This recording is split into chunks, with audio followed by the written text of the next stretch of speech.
Hello and welcome to the Australia Today. I'm Jay Bharadwaj, your host, and with me is Pallavi Jain and Amit Sawal, our editors. However, one very important guest is joining us today is Rashmi Sawant. Rashmi, welcome to the Australia Today, and she's with us for a not so happy moment, but we have to talk about it.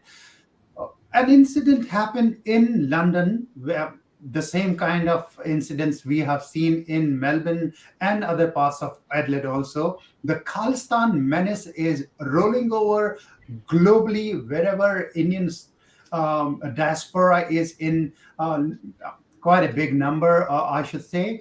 And they are trying to assert their hatred not only towards the Hindu community, but also towards the state structures and especially Indian flag.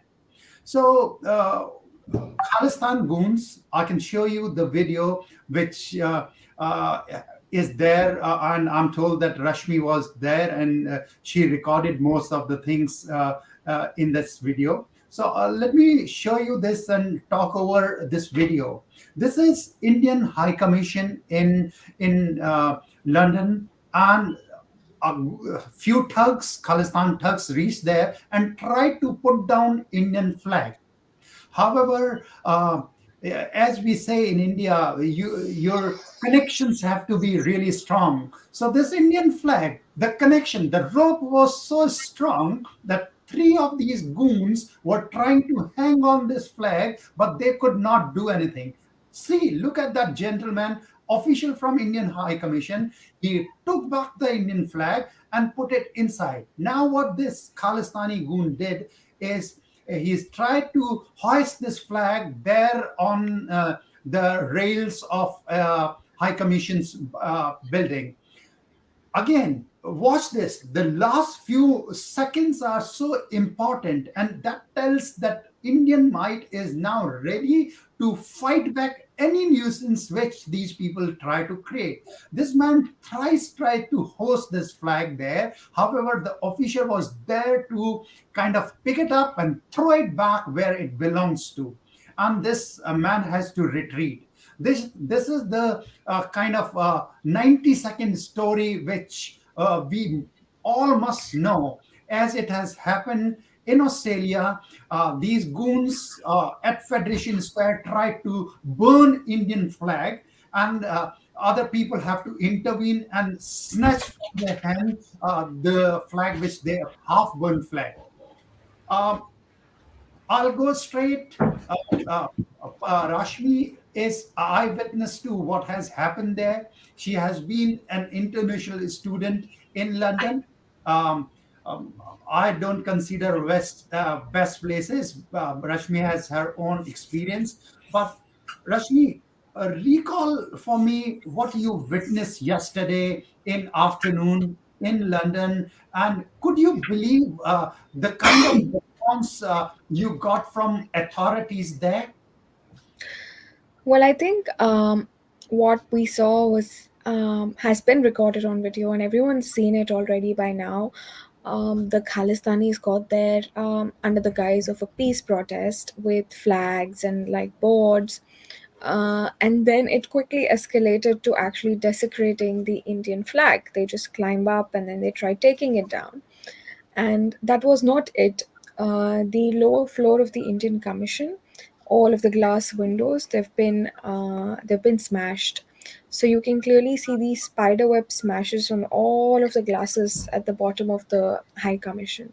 So you can clearly see that violence was truly the intent, and it was not a peaceful protest that was the intent, and that it's very problematic that this kind of a group exists, and that it is keen to advance his propaganda not just in India but also on foreign soil, that very much threatens the sovereignty of our country.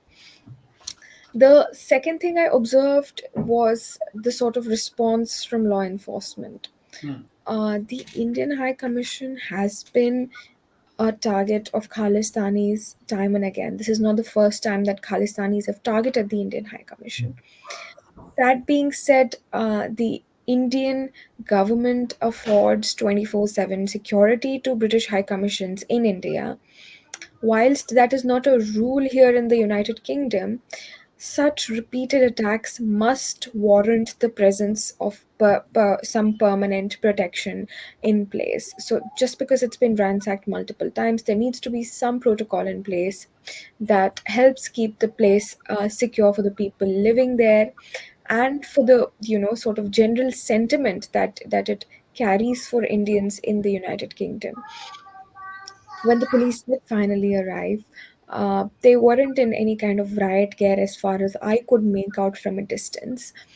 I could see that they were all there in the regular police clothing, but when there is an attempt to kind of mobilize, and there's this attempt to desecrate something, then the immediate response should be for police to come in riot gear and try to disperse such a violent mob. We didn't see any of that. At least I did not see any of that, and that's disappointing. Um, in I think all of this, and with this in the sort of background, one positive and like hopeful silver lining of the entire incident was kind of the Bharatiya spirit, really. In the past, you've seen every time the Indian High Commission getting attacked, we just lie back, we take it, lying down. Flags are gone, property is vandalized, and nothing pretty much is done about it. But here in this case, we actually saw a commission staff actually brave all of these goons and all of this vandalism to actually come out and take the flag back from people seeking to vandalize it, seeking to desecrate it, and throw away flags which do not represent the India. So they were trying to hoist another flag in place of Indian flag to actually subvert some kind of authority in a symbolical manner. But he didn't allow that to happen either, even if he was one against so many people out there and actually quite exposed to these violent elements. Yeah. And then we see the High Commission actually come out with a triple XL flag and actually unfurl it on the side of the building. Now, that might be symbolical, but I think that shows something about the way the Indian psyche has developed over the past few decades, that we are truly beginning to reclaim our mental freedom. We might have been physically free, our country, but then, there have always been questions on mental shackles of colonialism that has translated to the way we behave abroad, to the way our representatives behave abroad. But there's been a shift, there's been a proper shift in that. There's been a proper reclamation of self respect. There's been a proper shift in the way that the Indian government has responded to this.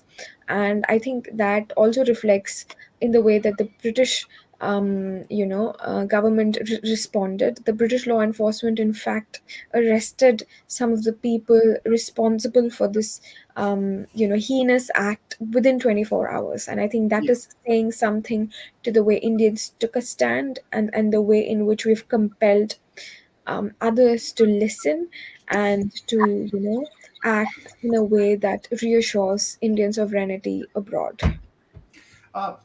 Pallavi, before I come to you, let me say this very clearly. That the huge, humongous XXX size Indian flag, which Rashmi is describing to us, is kind of the change which probably for last few years you and me have been talking about. How do you see this change coming in right there? Give me a very short, your inner feeling of seeing the fight back.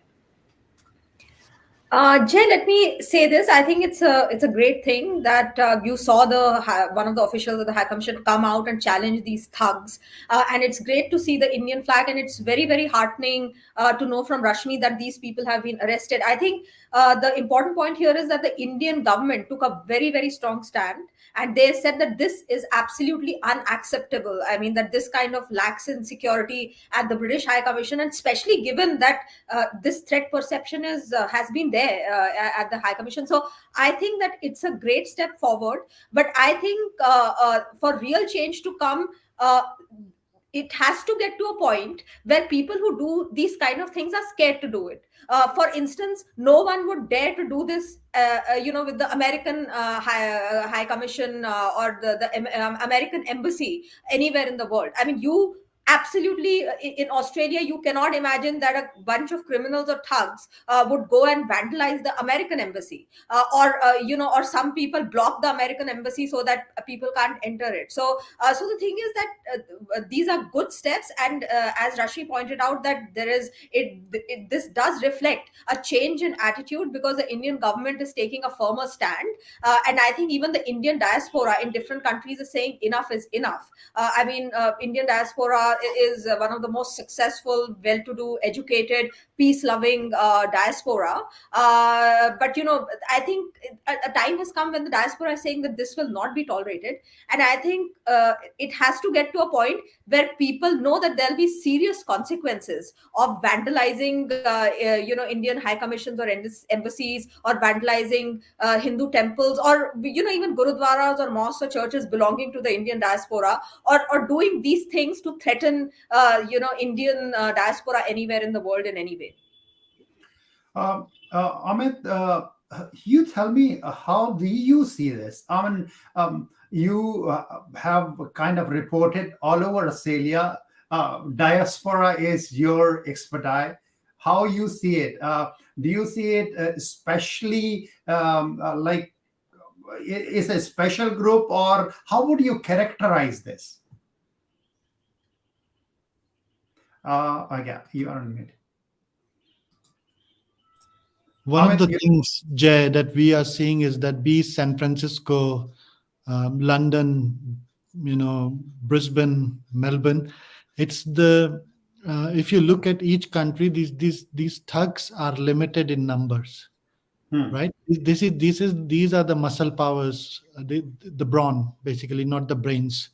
You will see these are expendable people for the Khalistani movement, who are ready to go to jail, who are ready to vandalize. They are being circulated. So you will find them in London. Someday you may find the similar guys in Scotland, maybe Ireland. Um, like the guys in Melbourne are the same guys who are moving to Brisbane. They will move to Sydney. So they are being rotated. One of the things is that these are acts of desperation, as I've been saying. This, as Rashmi pointed out, they pretended to be doing a silent protest. They have been doing this in Melbourne, Brisbane, San Francisco, and Canberra, and then suddenly it turns violent. It never suddenly turns violent. The whole purpose was to turn violent. It has been calculated. What they are going to do, it's not a mere act of passion that the guy jumped up. They already have the material to burn the flag downs, like we saw at Federation Square, where they tried to burn the flag as well, the Indian flag. And before that, remember, during the farm protests, they tried to do a similar thing in front of the Indian consulate in Melbourne. As I've been saying, I've been pointing out, these are act of desperations. Why desperate? Because their ideology is not able to find space or a place within the wider Sikh community. Sikh community has, told that they don't want to do anything with these guys, be it Canada, UK, USA. So it's a handful of thugs who are trying to hijack a whole community. The other act of desperation is now, say, for example, the Victorian authorities know what they stand for. They have already started, cracking up on the Khalistani. They are looking for, after 7 weeks, they are looking for 6 people. They already arrested 2 people. So the case is going on. We cannot comment on that. But they have released the images they have not released the names, but they have released the images. Releasing images means somewhere that Victorian government and the police authorities accept that these were violent perpetrators. They were not peaceful protesters. So somewhere there, we see there is a move towards recognizing that Khalistan extremism is not welcome. And that's why, and hence the desperation among these people to terrorize more frequently, more often, and as many as possible within that short period of time before there is a total crackdown on these people. Jay. That's kind of very interesting. R- Rashmi, you have been traveling in different places. Uh, what is the reflection of diaspora? What are they saying? Do you hear that what Amit is saying, that they don't have wider support, or do you see the division is now seeped in into very deep roots it has, and it is kind of difficult to fill those gaps? Well, I think the kind of Khalistani movement has been fragmented, of course, but there are some deeper pockets and deeper strongholds that they continue to hold. And unless there's a concerted effort to track them down and keep a check on their intentions, whether it's to cause unrest, disorder, and violence, then they need to be kept in a very hard check. But that's not happening. If you walk into any gurudwara today in the United Kingdom, you will see the portrait of Bindrawale. And this is not something I'm just saying off the bat. I've been to a bunch of gurudwaras here in London, and it's a very fond place for all Hindus. Hindus go to gurudwaras here in the UK. We go to temples, and we indulge in seva, and then we all eat together. There's a whole community. But off late, there's been this rising sentiment, wherein they put up pictures of Bindrawale, and suddenly Hindus start feeling unsafe and unwelcome. But that being said, I'd like to say that it's a little premature to say that maybe this is nothing, because I've seen multiple gurudwaras which are huge here actually sport big portraits of the man, and it is very concerning. At least here in the United Kingdom, it's very concerning. Apart from that, I think what's happening, at least this flag incident, what it's done to the Indian diaspora is that it's bonded it better than before. Even chunks of our diaspora who might feel alienated from the current administration in India were very agitated at what happened with the Indian flag. So I think it is safe to assume that the Indian community, at least, is not as fragmented as we perceive. They're more united, and these moments actually bring us closer than not. I'm not saying that these things should happen, but when they do, it's heartening to see people who have disagreements with otherwise actually come together and take a stance that this was not okay. Yes. Let me go back again to Amit. Then I'll come to you, Pallavi, because he was telling me earlier in the broadcast that now there is a need for consolidated de-radicalization of community, and India can't do it in isolation, and that's where a very important point is. How do we do de-radicalization, Amit, with UK, US, Canada, Australia, and New Zealand, which are Five Eye countries? I mean, they kind of share information within themselves. Yeah. However, they won't be able to do the de-radicalization of these Khalistan groups, and they are probably indulging very young youths, 10-year-olds or something like that. Yeah. How do you see this process will go, and what's the future of it, if I can ask you? Now, I'm not a big fan of de-radicalization, as we have seen through UK examples from UK, USA, and even Canada. If you look at the Islamists, where funding was given to de-radicalize youth, the funding was rerouted, and these groups just took a ruse or mask of some human rights group, but they have kept on uh, doing their Islamist activities. So if you look at, I think UK published a report recently where it says that biggest funding was given to a mosque which was actually radical, took money for de-radicalization but was still radicalizing youth in the name. So it's basically an eyewash, and it's a tokenism on the part of various governments. Sad to say that, Mm, because most governments want to just make certain groups happy, mm, and these are the same groups who are at the forefront of violence and radicalization. because somehow they have got the ears of the government, not the groups that are peaceful. The same goes for Hindu groups, Muslim groups, Sikh groups, any religious group. The group that makes the loudest noise gets the ears of the government, while others who are practicing their religion peacefully, who are following their religion beliefs, helping each other, they will go. It's not. So for example, uh, langars or the Sikh kitchens is an integral part of both Hindus and Sikh culture, Jain and Buddhists as well. Both Hindus and Sikhs have been organizing bushfire relief, as we are aware of. We have been covering that for ages. We have covered stories of young Indian Hindu girls who were offering food from their pocket money to the flood affected areas in Brisbane. What these groups are doing, they are using the same tactics. They have created their own kitchens. They go to the bushfire community. They take photographs with the firemen. They take photographs with the local police officers, and then they say, we have been doing this, we are national heroes. Right? So the actual credit goes to the Sikh organizations who have been doing that for ages, who never bothered to take credit for that, who never bothered to take a photograph with the ministers, who did the langar duty, seva, and left the place.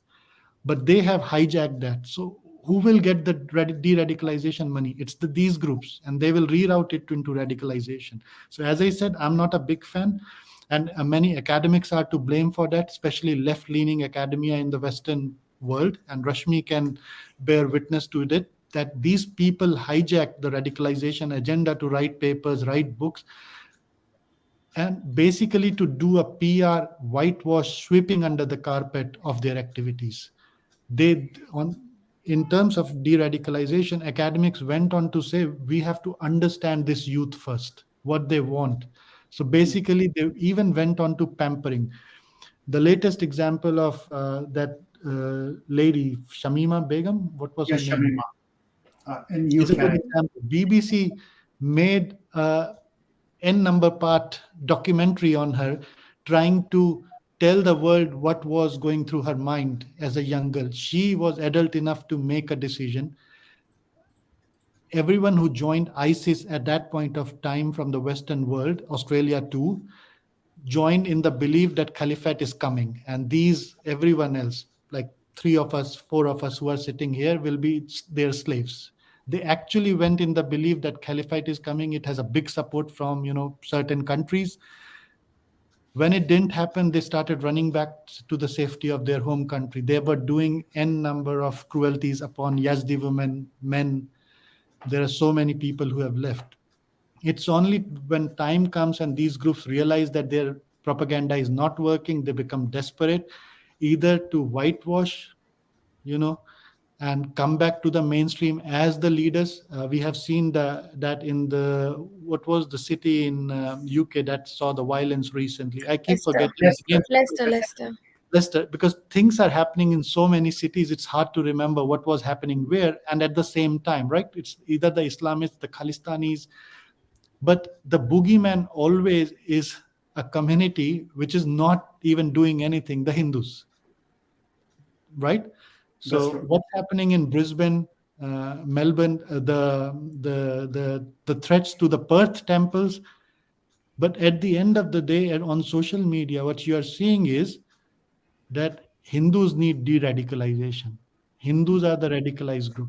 While not one of the Hindu groups is making a call to Sikh temples, asking them to chant Jai Shri Ram 5 times before you do anything, or to a mosque. It's the other way around. So, you know, people say we are living in a post-truth world. I think we are actually living in a Kali Yuga where, you know, Kawa chugega dana or Kawa chugega moti and Hans dana khayega is going on right now, because we have no idea what's going on. As journalists, as academics, I sometimes when I read a news article in New York Times, Washington Post, or I see a BBC news report, I'm actually very dumbfounded, because I do not know which school of journalists is training these guys to write such bullshit articles. There is no fact check. There is Yeah. no ground reporting. It appears one friend told the other friend, who's a journalist in India, who's an NGO worker, and they just write the report based on this guy's personal experience. There is no cross checking. I Yes. think we all know, Pallavi, Jitat, you guys know that we have not put a single report which has not been cross-checked thrice, right? And especially with the sources. So, for example, we had to cross-check what Rashmi's videos were, what was happening, even though we can clearly see the Khalistani guys removing the flag. We don't want to blame them, just jump on the game. We waited till we get the whole picture. We waited till we get both sides of the story. We have, even in our Khalistan stories, we have tried to give place to the Khalistani supporters to come out with their explanation, not whitewash them. We have seen a public broadcaster actually whitewash them, give a PR space. So it's not going to happen, and that's why what you are seeing, what in San Francisco, London, you are seeing is act of desperations, and it will increase, it will escalate. Why? The reason is very clear. I think Rashmi can also attest to that, that the Indian government is not sending a clear signal to its partner countries, right?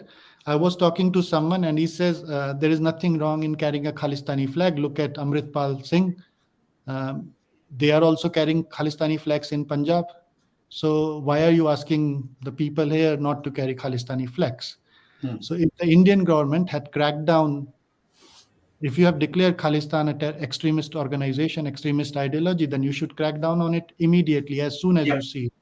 Yeah. If I was Home Minister of India, I won't wait. All right. If I was NSA guy, I won't wait. If I was raw, I won't wait. I already know the harm these guys have done for 20 odd years, right? Yeah. So we won't hate. We will get back to the experts who have dealt with these guys, bring them out. Yes. Yes. Indian government may have their own reasons. We cannot expect. I totally agree with some of the people who are saying that Australian government cannot stop any of the referendums. I don't want the referendum to stop either. It's very fun activity going on. It's the best. It's the best fun I've gone through. Each Uh, day the population census changes for the Sikh community. Each day they just, with each passing movement and second, they keep on escalating the number of people who have voted in these referendums. So I Amit, actually want the referendums to be matched with the census, because either the ABS census people are wrong or the referendum, and I'm pretty sure referendum guys are never wrong. okay. Amit, it's always treat to listen to you. It's really beautiful. I didn't want to stop you, but I have to bring in Pallavi. Pallavi, do you agree with more or less with Amit, or he's not making sense? Probably he's too emotional to talk about it right now, or that's the truth, which most people are not seeing. You work on that geopolitical arena.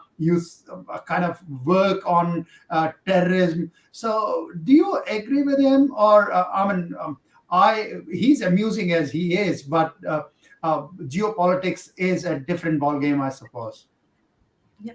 I would like to say here that Amit made a very pertinent point that a lot of these people, they mask themselves with NGOs, and that they're doing service and things like that.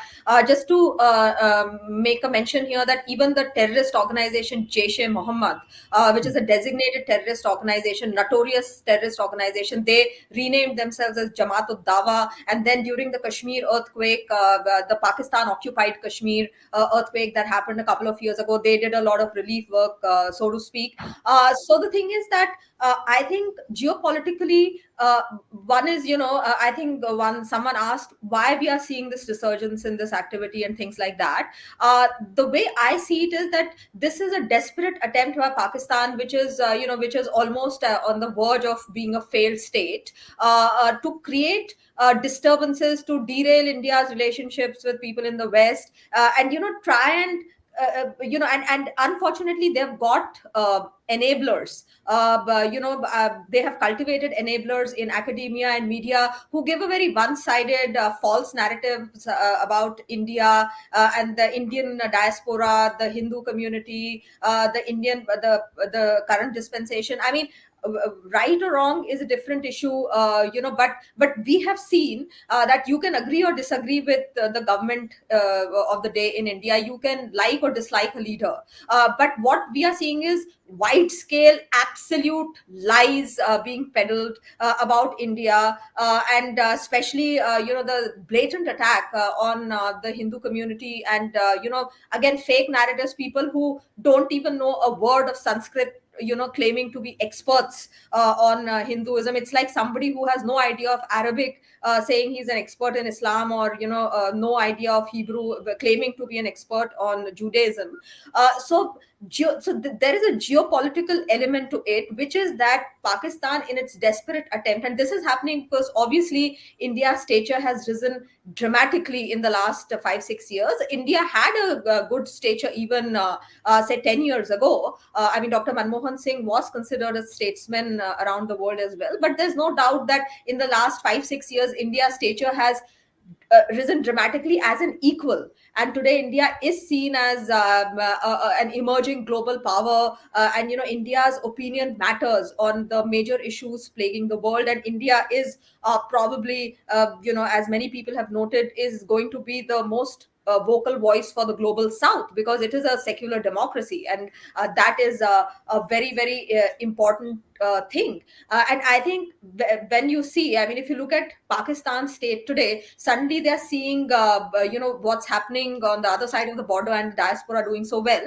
So this is their last ditch attempt to kind of create some kind of disturbances and things like that, to portray India in a negative light. And unfortunately, at the political level, as we've discussed with experts, that at the political level or at the army level, people are aware, because they interact with their counterparts in India. But for the general public, at some level, it seems that the fake narrative works, because as Amit mentioned, that if a New York Times or a Washington Post or a BBC is going to publish stuff which is half truths, so there is a difference between absolute lie and half truths. As an example, I give that if somebody is attacking me to murder me, and I kill that person in response, so depending on how you want to frame the truth, you can say that Pallavi murdered someone.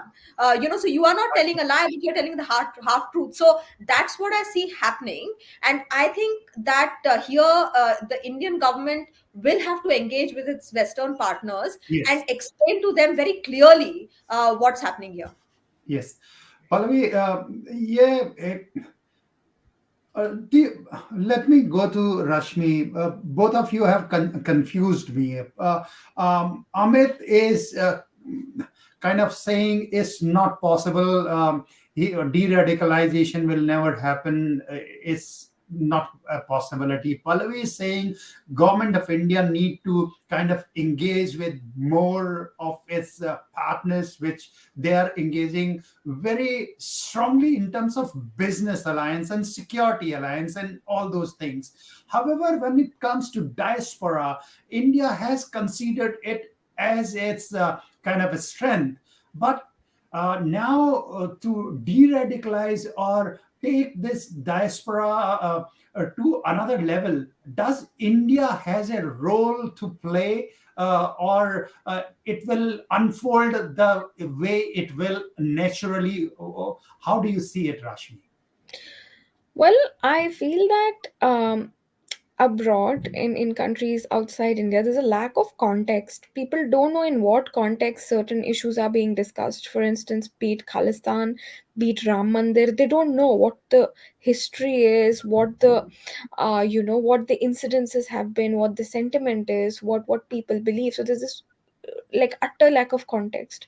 They get their context from articles written by the BBC, Guardian, and Wikipedia, and the New York Times and the Washington Post. Now we know how biased these media platforms are, and how it can change the perspective of people in different countries on pertinent issues.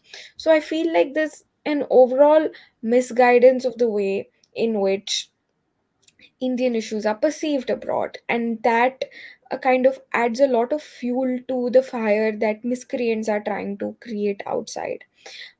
be it the Khalistanis, be it, the, sort of anti-India elements abroad, they know that there is a lack of context in society. They know that the society they are in do not, know how these things operate, or what the history is, and what the context is.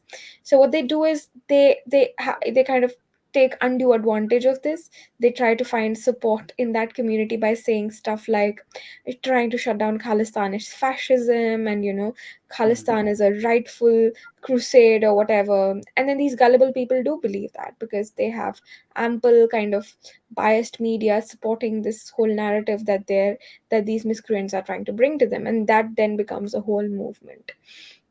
I think there is a two-faceted way to kind of deal with this. One is to kind of push education, push our material, which I think the Australia Today is doing.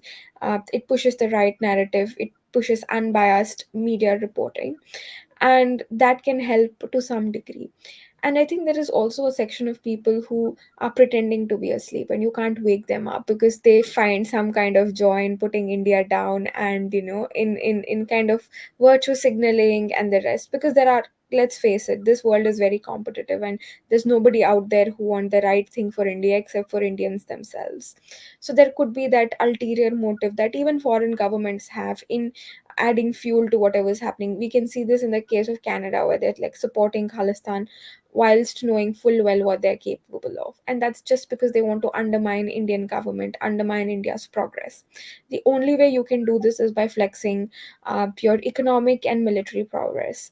As long as you don't create your, you don't convert your economic progress into leverage, you can't do much. The Indian community is the most prosperous across the world. It's the most contributing, it's the most wealthy, but we've never created our wealth into a leverage that we can then use to, influence government policies or influence security, which the Jewish community has. It's leveraged its wealth across the world to do that for themselves, to do that for Israel. And I think that's the approach that the Indian diaspora needs to adopt in the future, to mm. have its stance heard. Because let's face it, Yep. no matter how much we educate people out there, there are some people who know that by pretending to be ignorant, they can actually put us down.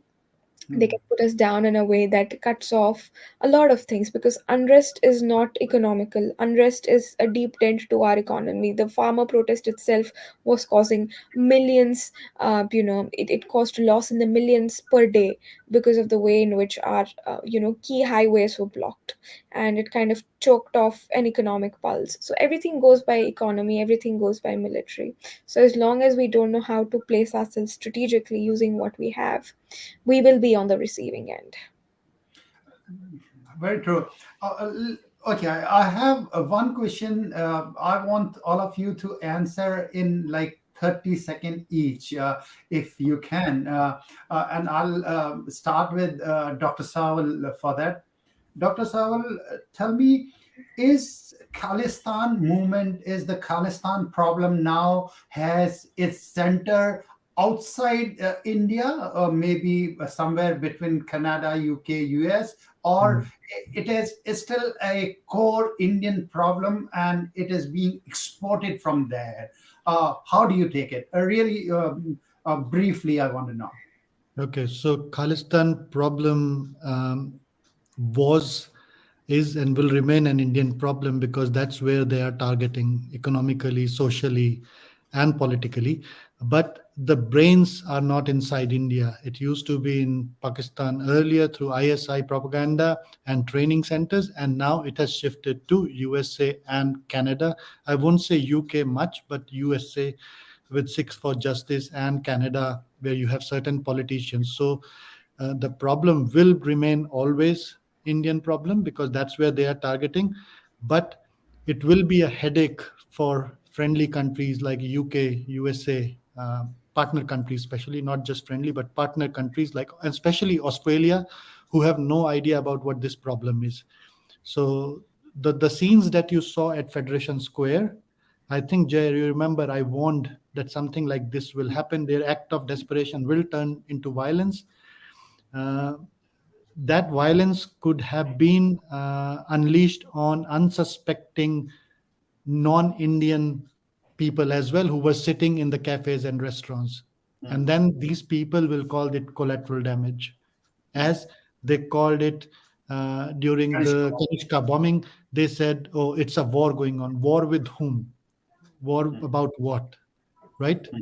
So Okay. to sum up, it will remain India's problem, but the epicenters would be, the earthquakes would be felt at other places as well. Pallavi, how do you see it?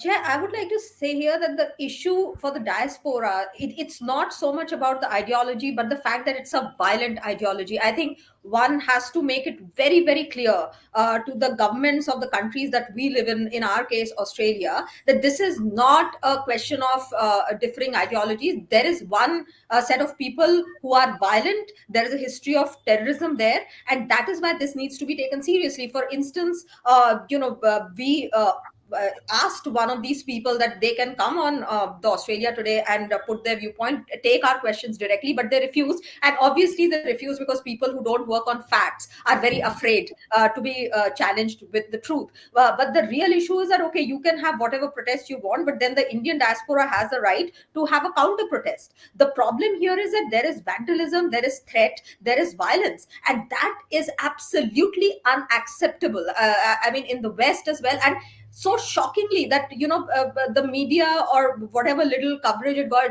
they're calling it, the police, I think in their statement said it's a scuffle, if I'm not mistaken, if I remember correctly. They called it a scuffle. I mean, one party is threatening attacking the other party and you call it a scuffle. I mean, that's where the problem is. And I think that is something that needs to be made. The authorities need to understand this, that this is not a scuffle. This is a form of terrorizing people. Otherwise, people can have all kinds of ideologies, and in a free democratic country, you can express your ideology freely. And I think that's where the security agencies need to get in, because there is a history of violence attached to this movement, and the way they have behaved, I think actions speak louder than words. So if by now, if the authorities haven't woken up, then we can potentially have some really serious issues going forward. But let's hope that's not the case. Thank you, Pallavi. Rashmi, do you see it's a India's problem, or you're also of the view that I believe that now Khalistan is no more India's problem. It is the problem of West, and the main epicenter of the quake is West. However, the tremors are being felt in India, opposing what Amit is saying. My theory is exactly opposite him. How do you see it? Well, I think it'll always be India's problem because what the Khalistanis are doing is, even abroad, they are targeting Indian properties, they are targeting Indian diaspora, they are targeting temples, they are targeting everything that represents India. So I think it'll always be a problem because it's our people who are going to get beaten up. We got beaten up in India before, now we're going to get beaten up abroad by the same people. So I think that'll always fundamentally remain India's problem. They didn't go desecrate any other embassy, they came to desecrate the Indian embassy. Again, becomes India's problem. So I think it's up to us to convince other countries and urge them that there needs to be action, and for us to do something concrete to, ensure the safety of our own people abroad. Thank you, Rashmi. And what I'll do is I'll leave you guys with these beautiful pictures again and again, so that you understand that there is hope. It's not all finished. I would like to thank Dr. Amit Sarwal, Pallavi Jain, and Rashmi Sawant for joining us and telling us their mind about what has happened in London with Indian High Commission. However, I hope there is hope. My hope is that there is hope, and probably we'll be able to tackle it. However, it needs a lot of work around, and it needs a lot of collaboration. Thank you so much for joining with us. Thank Thank you. you.